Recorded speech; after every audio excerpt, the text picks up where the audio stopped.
Hi everyone, this is Mrs. Musoff.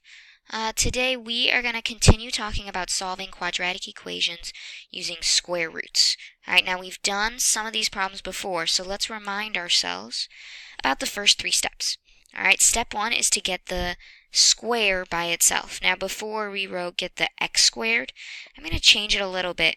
We're going to get the whatever squared by itself. So it might not just be x, it could be a whole thing. But that squared is what we're trying to get along. Alright, step two is to take the square root of both sides. That's what gets rid of the square. And then step three, don't forget to put the plus or minus because you always have those two answers. Now today, the problems that we're going to do will be a little different because there will be an extra part in parentheses. We'll still use the same steps, but there are going to be a couple extra things that we have to do at the end. So we're going to add those two extra steps that you'll have to do just for these problems where there's extra stuff in the parentheses. Alright, step four is that you're going to have to split your equation up into two equations. One for the plus, one for the minus. And step five is that you are going to have to get x by itself because it won't already be by itself. Alright, so let's get to work. Let's try a few of these. Alright, let's scroll down. So, the directions will say solve the following quadratics using square roots. Using square roots is this new method that we've been talking about yesterday and today. So that's how you know we're trying to get the square by itself and we're trying to follow the rest of these 5 steps. Alright, hopefully you can see the difference. Before, we didn't have these parentheses with other stuff in them. It was just x squared. Well, now the only difference is when we try to get the x squared by itself, we're trying to get that whole thing by itself. So basically the only part that I'm not trying to get by itself is the 4. So that's the part I'm going to get rid of. I'm going to divide by 4. Alright, that'll still leave me with this big thing squared, but now on the other side, 28 divided by 4 is 7. Okay, now what a lot of people try to do are two things, so I'm going to try and warn you against them. Alright, one thing they try to do is they try to distribute the exponent. No, I'm going to write it over here. No distributing exponent. No distributing exponent. We can't distribute exponents when there's pluses and minuses inside. It just doesn't work. It's against the math rules. Alright, another thing people try to do is they try to add 5 right now. You can't do that. Alright, that 5, think of the parentheses as it's like a wall. You can't get inside the wall until you get rid of the wall. Alright, otherwise you can't break in. So I'm not going to distribute the exponent. I'm not going to add the 5. No, add 5 until the end. So you don't have to write these down, but just some side notes to try and remember. Don't do these things. Alright, instead, now that the square is alone, look back at your steps. Alright, once you get the square by itself, you are going to take the square root of both sides. So that's what I'll do here. Alright, and along with that step, take the square root of both sides. You are also going to not forget, you are going to remember, to put in the plus or minus. So I put that right with the square root. Alright, square root and a square, they cancel out. So I'm just left with this x minus 5 business. And on the other side, I have plus or minus the square root of 7. Okay, now here's where in the old problems we would have been done already. But now we have just a couple extra steps left. Alright, step number 4 up here. Split your equation up into two equations, one for the plus and one for the minus. So I'm just going to break it apart. I like to draw arrows.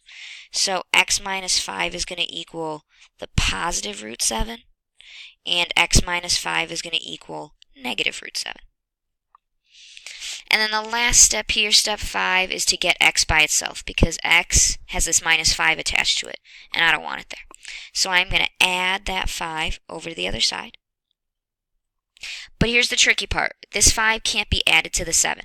The 7 is under a square root. Square root's like a jail. Can't get to those numbers. Alright, so instead, I'm just going to slip this 5 right in front of the plus root 7.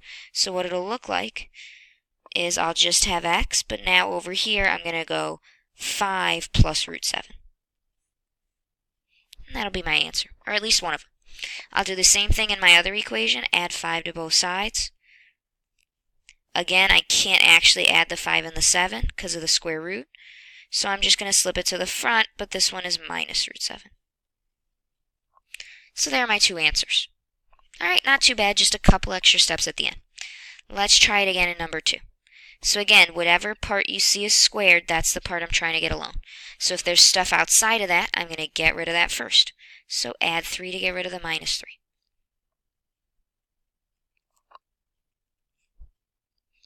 Alright, once you've done that, remember your square's alone, so now it's time to square root both sides, and that means put a plus or minus in there. So I have just g plus 1 now, because the square and the square root cancel out. And I have plus or minus the square root of 16.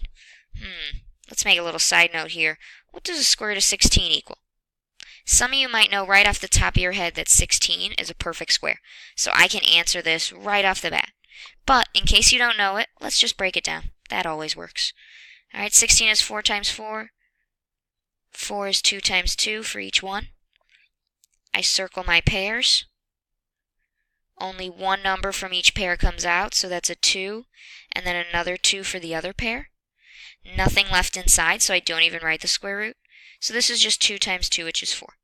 So the square is 16, since it's a perfect square, we end up with just 4. Okay, now those bonus steps here, I'm going to split this up. G plus 1 equals positive 1, and G plus, I'm sorry, not positive 1. What am I doing? G plus 1 equals positive 4, and G plus 1 equals negative 4. And this is that very last step where we're going to solve for G. So I'm going to subtract 1, and that'll give me G is 4 minus 1, that's 3. There's one answer. Alright, same thing in the other equation. Subtract 1. Negative 4 minus 1, a little different. It's going to be negative 5. So those are my two answers. Alright, let's try just a couple more, really make sure we got the hang of it. Make sure we're practicing all different types of problems. So here, n plus 2 squared. Again, I'm trying to get that part alone. Well, there's nothing else over there except that part. So that means I can kind of skip that first step and go straight into my square root and my plus or minus. So I get just n plus 2. And over here we have plus or minus the square root of negative 16.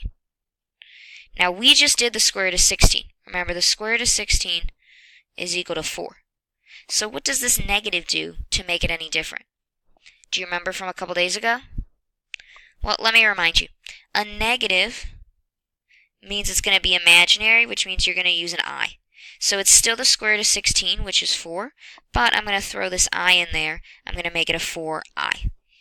So I end up with n plus 2 equals plus or minus 4I. Alright, this is the part of the problem where we split it up. We do n plus 2 equals positive 4I, and n plus 2 equals negative 4I. And then I'm just trying to solve for n. So subtract 2. Once again, be careful, because here this 4 has an I and this 2 doesn't. That makes them not like terms. So I'm not going to do 4 minus 2, because those aren't like terms, you're not allowed to.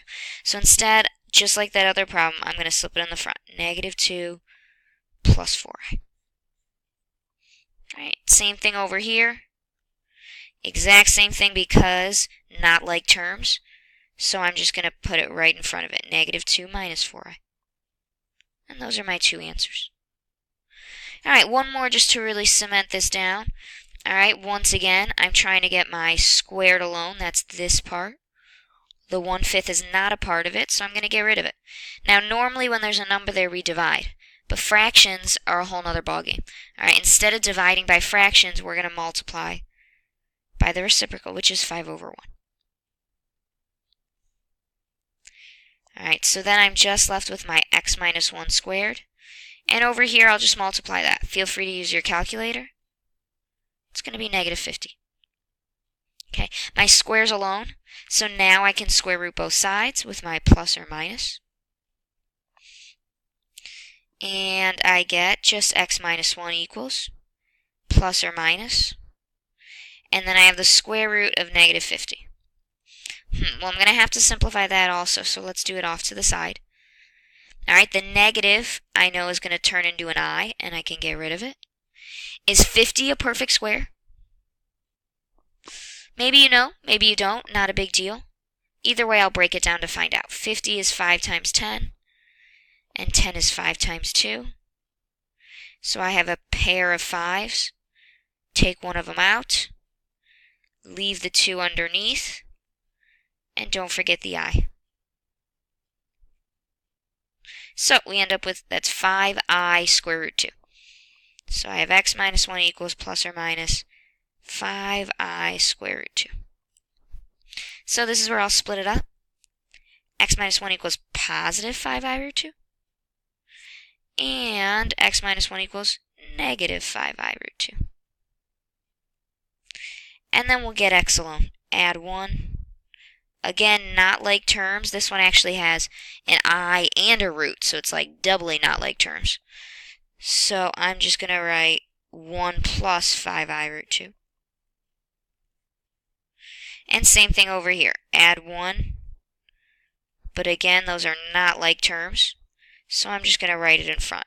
1 minus 5I root 2. And there are my answers. Alright, not too bad, right? Just a little bit harder than the problems we did the other day. But with enough practice, we can get good at anything. So just keep practicing and do that homework. Alright, that's all from here. See you later.